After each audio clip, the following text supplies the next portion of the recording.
श्री राधा कृष्ण चरण कमलेभ्यो नमः। श्री नंद नंदन भाग 32 मल्लिका मौसी सर्वप्रिय। मल्लिका मौसी कहती हैं कि मुझसे बहुत बड़ी हैं ये सौदा जी। वे ब्रजेश्वरी हैं, इस नाते तो संसार में सबसे बड़ी लगती हैं मुझे, किंतु मुझसे तो सब प्रकार बड़ी हैं। मैं उनके पिता के ब्रज की सामान्य गोप की कन्या हूँ। वह में इतनी छोटी हूँ कि उनके नीलमणि से कुल 13 वर्ष बड़ी हूँ। उनकी पुत्री के समान समझो, किंतु अपने ब्रजपति की वे पुत्री हैं, अतः उन्हें प्रारंभ से ही जी कहती हूँ। मुझ पर उनका इतना वात्सल्य है मानो मैं उनकी पुत्री ही हूँ। नीलमणि मुझे माँ कहता है, मातृ सुषा, मासी मौसी नहीं माँ कहता है मुझे। और जब से पैरों चलने लगा है एक बार मेरे आंगन में अवश्य आ जाता है। प्रतिदिन घुटनों सरकता था तब, और तब भी सरकता हुआ आकर मेरे अंक में बैठ जाता था। गोकुल में कोई नहीं है जो इसके जन्म से ही जीजी के आंगन में जमी न रहती हो दिन भर। इसे देखे बिना तो चैन ही नहीं पड़ता। गृह के कार्य किसी प्रकार निपटाओ और जल्दी जल्दी जीजी के समीप भागा। जब तक कन्हई चलकर मेरे घर नहीं आने लगा मेरी तो यही दिनचर्या रही। क्या करूं, मेरे इस घर में कोई जिठानी देवरानी तो है नहीं। सास जी मेरे ससुराल आने के पश्चात शीघ्र ही परलोक पधार गई। अकेली हो गई। अल्प वय में ही अपने इस घर में गोप का गृह है, गायों की सेवा, गोरस की व्यवस्था, स्वामी के लिए भोजन बनाना, सभी कुछ तो करना पड़ता है। मन जीजी के अंक धन में भले ही लगा रहे, तन तो घर के आवश्यक कार्यों में लगाए ही रहना पड़ता है। कौन जाने नंद नंदन मेरी व्यथा को कैसे जान गया।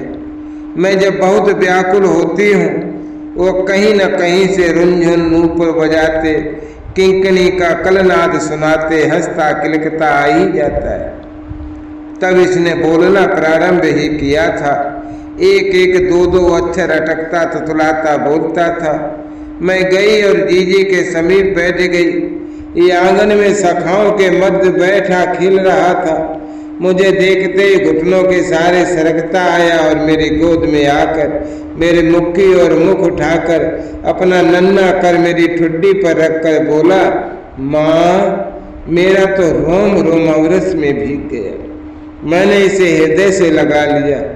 कठिनाई से मुख से लाल निकला भी या नहीं कह नहीं सकती।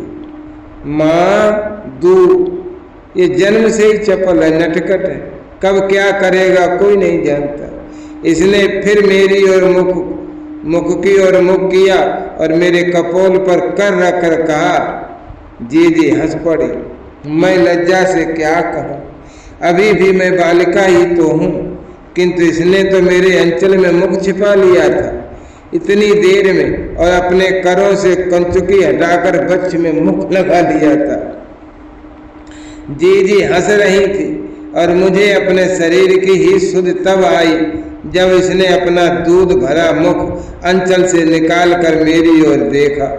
मुझे तो लगा कि मैं संपूर्ण दूध से ही बनी हूँ। मैंने जीजी से कहा, जीजी आपके लाल ने मुझे अपनी धाय बना लिया। अब अपना इतना सत्य इस पर मेरा आपको मानना ही पड़ेगा।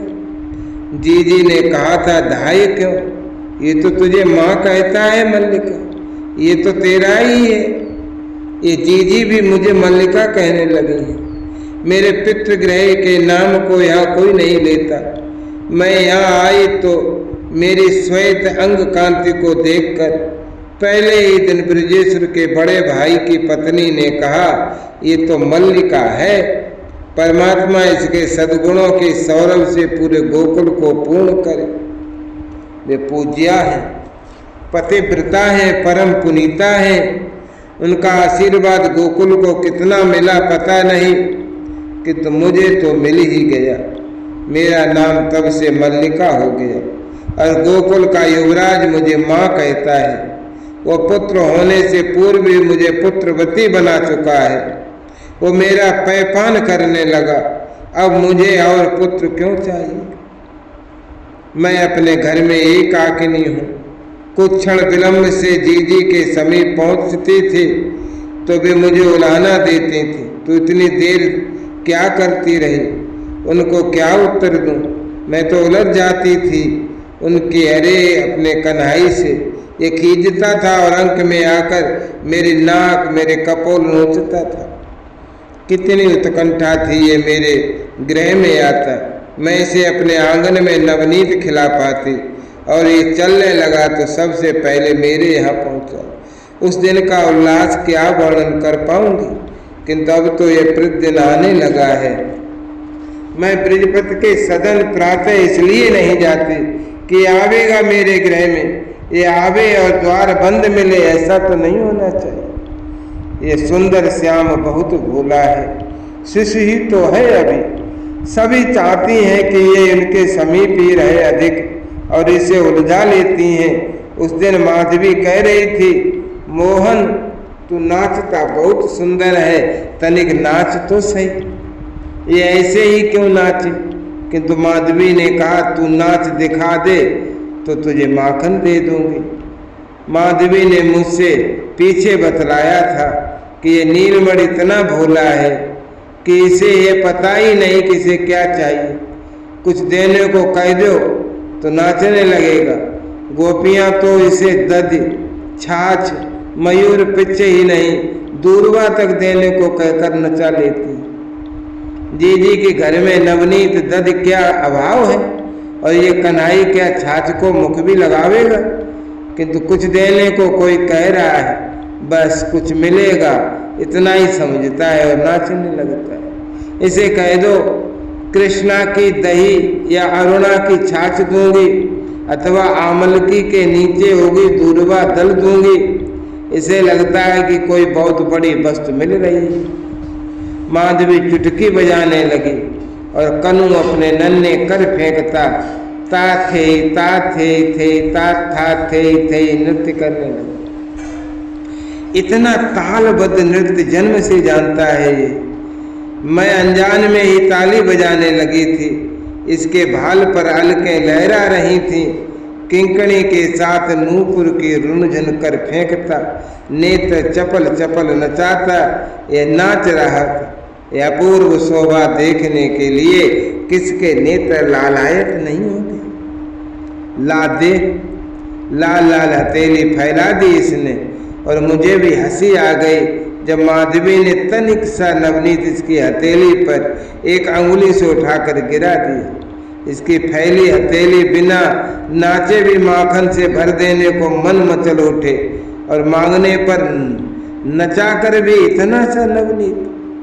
मैं माधवी को कुछ कह बैठने वाली थी, भले वह मेरी जिठानी लगती है, किंतु उसने नेत्र के संकेत से मुझे हंसकर मना किया कि मैं बोलूं नहीं। इतना सा मैं नहीं लेता, मोहन झल्लाया। ये मेरी स्वर्ण पीता का नवनीत है। माधवी ने मुख बनाकर कहा, तू नहीं लेगा तो मत ले। तनिक सा नाचा तो नवनीत कितना मिलेगा, और नाच तो और दूंगी। माधवी कितनी दुष्ट है। वो नवनीत बिंद भी इसकी हथेली से उठा लेने को हाथ बढ़ा चुकी थी। झट से इसने चाट लिया वो माखन, और माधवी से उलझने लगा। और दे।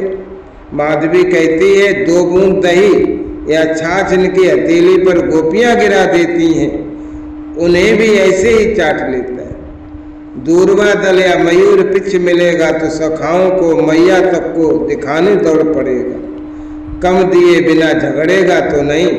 तनिक बड़ा नवनीत खंड, पूरी हथेली दही या छाछ तो इसे संतुष्ट कर देगी। इसके खींचने झगड़ने में कितना रस, कितना आनंद। ये हाथ खींचता है या वस्त्र नोचने लगता है खींचकर, इससे अधिक करे भी क्या। गोपियां खिजाती हैं और नवनीत दही खिजा खिजा कर खिलाती हैं। वृद्धाएं कहती हैं कि इस नंदलाल को किसी का आदेश टालना नहीं आता, प्रायः सबके काम कर देता है। किसी को बुलाओ तो हाथ पकड़कर उठा लावेगा, बस ठहरता नहीं है एक स्थान पर। आया और 2 पर रुक कर भागा। किसी का वस्त्र सिर से खिसका है तो ये ठीक करे तभी हो। किसी की उलझी बेड़ी या माला सुलझावेगा, किसी को बेजन या दोहनी चाहिए।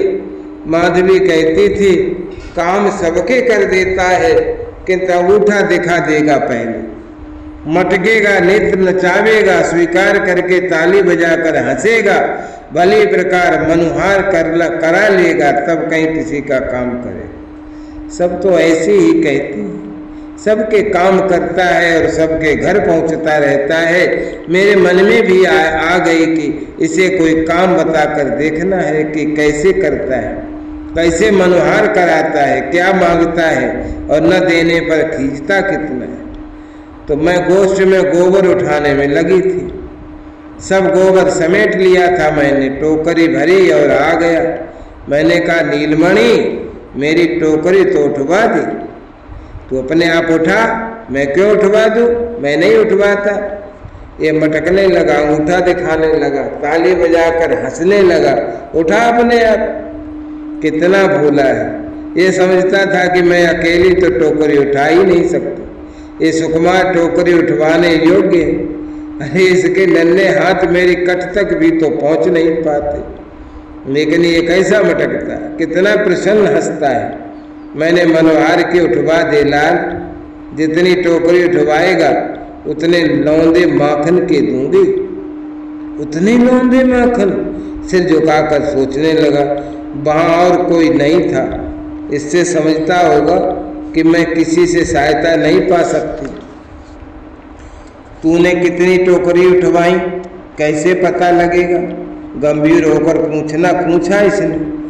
इतना समझता है कि स्वयं गिन नहीं सकता और मैं दूसरी गोपी के समान इसे ठग ले सकती हूँ। मैं गिनती जाऊंगी, मैं और क्या कहती, तू बड़ी सच्ची है, मटकने लग गया।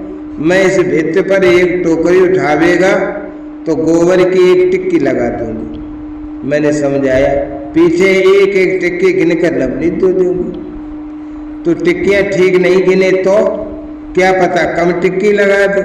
फिर इसने आपत्ति की, अच्छा मेरे तेरे कपोल पर टिक्की लगाऊंगी, मैं तेरे कपोल पर गाल पे टिक्की लगाऊंगी। मैंने हंसकर कहा, मुझे अपनी यही योजना बहुत विचित्र लगी। एक टोकरी उठवाएगा तो एक टिक्की लगा दूंगी, पीछे एक नवनीत खंड देकर एक टिक्की मिटाती जाऊंगी। तो टोकरी उठवा और मुझे नवनीत दे। बहुत सरल ढंग सोचा इसने। मेरे हाथ देख, मैंने दोनों हाथ दिखाए, मैं गोबर भरूंगी इन्हें से, तू गोबर लगा नवनीत खा लेगा। तू खा गोबर लगा नवनीत, झलाया ही लाल, इसी से कहती हूँ टिक्की लगवा ले। टोकरी उठवाकर पीछे हाथ धोकर मैं नवनीत धो दूंगी। अच्छा, इस बार इसने स्वीकार कर लिया। मैं बैठकर टोकरी भरती रही। ये मुझसे सटकर खड़ा होकर टोकरी को हाथ लगाता था। टोकरी तो मुझे ही उठानी थी, इसके कोमल करों पर तनिक भी भार न पड़े इसके लिए मैं सावधान थी। टोकरी उठाकर अनामिका से एक नन्ही बिंदी में गोबर की इसके कपोल अथवा भाल पर लगा देती थी। इसके भाल कपोल पर बढ़ती जा रही थी मेरी लगाई गोबर की बिंदियाँ। इसकी वो शोभा में टोकरी कम भरती थी, भरने में देर लगती थी। ये समीप रहेगा तब तक जब तक मैं सब गोबर न उठा लूं। तू आलसी है, भाग कर जा, ये हंसता था, कूदता किलकता था और मैं इसके मुख पर गोबर की बिंदियां देख देख कर हंस रही थी। मुझे इसकी मनोहार करके इसे रोके रखना था। विधाता ने क्यों गोबर की राशि अनंत नहीं बनाई। ये ऐसे ही टोकरी उठवाता रहता और मैं पूरे जीवन उठाती रहती। मुझे लगा कि गोबर बहुत शीघ्र समाप्त हो गए। मैंने हाथ भी नहीं धोए थे कि ये माखन के लिए मचलने लगा। एक टोकरी उठवाने के बदले इसके भार जितना माखन भी दे दूं तो कम है, किंतु बिंदियां बहुत हैं इसके भाल कपोल पर। पूरा मुख और भाल मेरी लगाई गोबर की बिंदियों से भर गया है और ये सुकुमार बहुत कम नवनीत पचा सकता है, ये सोचना था मुझे। इतनी बड़ी टोकरी उठवाई और ये एक बूंद माखन, दोनों हाथ फैलाकर टोकरी का आकार बताया इसने और अपनी हथेली पर पड़े माखन को देखकर झल्लाया। सचमुच एक बूंद जितना ही माखन दिया था मैंने। टोकरी तो गोबर से भरी थी। मैंने हंसकर कहा, तू ले तो उतना गोबर दे दूंगी, नवनीत तो इतना ही मिलेगा। बहुत खींचा, बहुत झगड़ता रहा और मैं मन में हंसती रही। एक बिंदी मिटाने के बदले एक बूंद माखन भी मैं नहीं दे सकती थी। इससे इतना भी तो नहीं बचेगा। मैंने एक बूंद माखन देकर कितनी बिंदियां मिटा दी। ये भोला नील सुंदर इसे कैसे जान सकता था। ये चपल तो खींचता, माखन खाता रहा और अंत में भाग गया। किंतु मुझे रात्र भर नींद नहीं आई। मुझे बहुत दुख था कि मैंने नीलमणि को बहुत अधिक खिजा दिया है। अब वो कदाचित मेरे यहाँ ना आवे। सोच लिया था कि आज आवेगा तो नवनीत भरा पात्र सम्मुख धर दूंगी। आते ही लाल, तेरे मन में आवे उतना खा ले, प्रतिदिन आ जाया कर और जितना जी चाहे माखन खा लिया कर। स्वामी सोकर देर से उठते हैं। ब्रह्म मुहूर्त हो जाने से पहले भी तो उठ सकते हैं। उठकर उन्हें अपनी नित्य क्रिया में ही अधिक ही समय लगता है। गाय दुहते हैं और तब कहीं कलेव लेकर गोचारण के लिए गऊओं को खोलते हैं। मेरा हृदय छटपटाता है। इसी समय नीलमणि आ जाए तो। आज तो लगा कि स्वामी को वन में जाने में बहुत अधिक विलंब हुआ। वे रहते हैं तब तक दधिमंथन का मुझे कहाँ अवकाश मिलता है। उनके उठने से पूर्व मैं केवल गृह स्वच्छ कर पाती हूँ। फिर उनके स्नान, गोदोहन सभी में सहायता भी तो करनी पड़ती है। स्वामी को कलेव देकर मैं आज दधमंथन करने द्वार के सम्मुख ही खड़ी हुई थी। कनाई गृह के सम्मुख से भी निकले तो मैं उसे पुकार लूंगी। इतना तो नहीं रूठा होगा कि पुकारने पर भी ना आवे। मुझे बहुत निराशा हुई। कितना दुख हुआ कैसे कहूँ। कन्हई नहीं आया। दिन चढ़ाया और वो नहीं आया। प्रतिदिन इससे बहुत पहले आ जाता था। कल मैंने इतना खिजाया है कि ब्रजराज कुमार है, शिष्य हुआ तो क्या, मुझ सामान्य गोपी का इतना उलझना कैसे सहेगा। अब वो नहीं आवेगा। गोष्ठ भी स्वच्छ करना है, ये मुझे कहाँ स्मरण था। मैं तो दधिपात्र में ऊपर माखन तैर आया, तब से पात्र लिए मत पथ पर नेत्र लगाए बैठी थी। माखन मैं पात्र से निकाल लेती तो उतना कोमल नहीं रह जाता। किंतु श्याम नहीं आया। जो नवनीत नीलमणि खाने नहीं आ रहा है, उसे बंदर खाए, बिल्ली खाए, स्वान खाए, कोई खाए, उसका मुझे करना क्या था।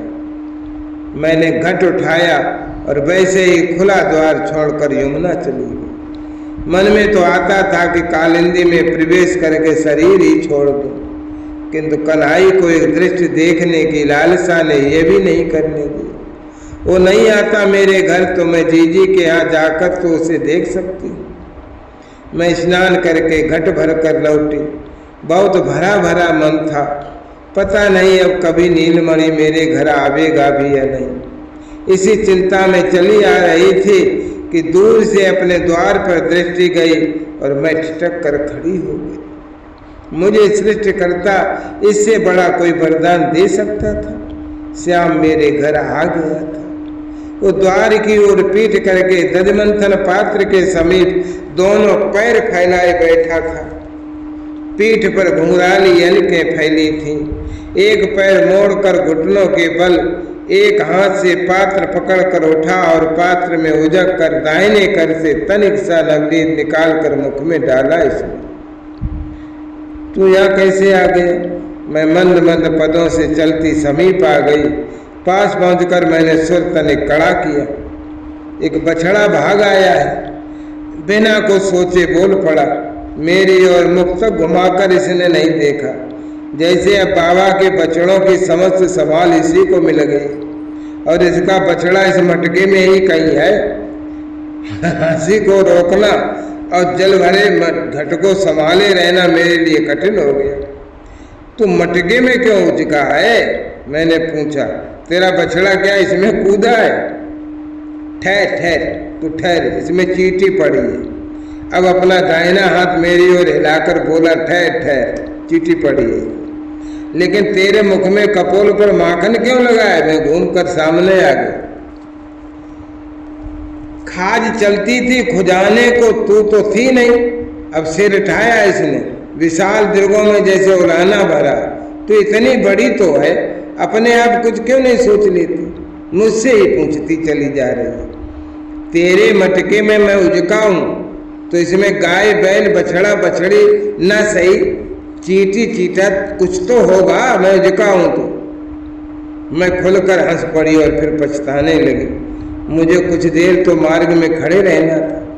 कितना तनिक तनिक सा माखन मुख में डाल रहा था ये मोहन, और मेरे हंसते ही सने उजले उधर अधर सने हाथ भाग गया। मैं पुकारती रह गई और फिर भाग गया चपल। कल कई भूलें हो गई थी मुझसे। मटके में से माखन निकालने में कन्हई को कठिनाई हो रही थी। आज मैंने माखन निकाल कर रजत पात्र में मटके के समीप ही रख दिया और छिप कर बैठ गई। देखना था कि आज क्या करता है। आया, आज फिर आया। द्वार तो खुला ही था, भीतर चला आया। पात्र में माखन का लौंदा देखकर प्रसन्न हुआ। ताली बजाते बजाते रुका और घर में इधर उधर देखने लगा। मैं और दुबक गई। इसे लगा हुआ कि मैं कल की भांति यमुना जल लेने गई हूँ। माखन के पात्र समीप पैर आधे मोड़कर बैठ गया, द्वार की ओर मुख करके। इतना चतुर हो गया कि मैं बाहर से आऊं तो देखने की सावधानी रख सके। तर्जनी अंगुष्ठ से जितना उठ पाता है उतना तनिक सा माखन उठाता है और मुख में डालता है। इसके माखन सने लाल अधर कुल 5-7 बार मुख में माखन देकर ये रुका क्यों? तू कब आ गया? ले माखन खा। ये तो किसी से बातें करने लगा। कोई तो नहीं है वहाँ। अच्छा, स्तंभ में लगे मणि दर्पण में पढ़ते अपने प्रतिबिंब से ही बातें कर रहा। तू ले तो सही, मैं तुझे और दूंगा, रूठ मत। तू सब लेगा तो सब खिला दूंगा तुझे। बहुत मीठा माखन है। अब इसे लगता होगा कि इसका सखा तोक आकर इसके समीप बैठ गया। तोक है भी तो इसके इतना सदृश कि भ्रम तो तोक की माता अतुला जीजी को भी हो जाता है। ये अपने उस छोटे भाई पर प्राण देता है अभी से। अब तोक को खिलाए बिना तो ये खाने से रहा। तू खा ले। तो इतना आग्रह है कि इसके सुर में माखन मणि स्तंभ से लगा रहा है। मैं अब तुझे लिए बिना कहीं नहीं जाऊंगा। तू रूठ मत, माखन खा ले। मुझे हंसी आ गई और इसके भोलेपन पर, और इसका भोलापन तो सीमातीत है। मैं हंसकर ओठ से निकली तो हाथ में माखन लिए ही उठकर मेरे समीप आ गया। कमल लोचन भर आए थे। चंद्रमुख उदास हो गया था। मुझसे कहने लगा, तो रूठ गया, तू मना दे उसे, चल। मैं अपना हाथ से भूल गई और इसके भरे भरे नेत्र देखकर मैंने इसके कपोल सहला कर पुचका कर कहा, तोप कहाँ है? चल। तोप कहाँ है लाल? अब मुड़कर इसने मटके के पास देखा। बात तोप हो तो देखे। कितना मंज हो आया था कन्हई का मुख। संकुचित होकर लज्जित हो गया मेरा लाल और फिर सहसा भाग खड़ा हुआ। मैं पुकारती रह गई, अरे या माखन तो खा जा, मैं तोप को भी बुला लाती हूँ। अब यह कहाँ मेरी सुनने वाला था। आज भी भूल मेरी ही थी। माखन का पात्र मुझे मणि स्तंभ के समीप तो नहीं रखना था। अभी नीलमणि शरीर और प्रतिबिंब का भेद कहाँ समझ पाता है। वो अन्य किसी अन्य की उपस्थिति समझकर प्रारंभ में ही भाग जा सकता था, डर सकता था। आज भी वो अत्यल्प नवनीत खाकर ही भाग गया। वो तो भाग गया, किंतु मैं कहाँ उसके पीछे भाग सकती हूँ। इस ग्राम की बधू न होती तो तभी भाग निकलती। अब तो जीजी के समीप जाकर ही उसका सुंदर मुख देखना है। जय राधा जय राधा राधा, जय राधा जय श्री राधा, जय कृष्णा कृष्णा कृष्णा, जय कृष्णा जय श्री कृष्णा।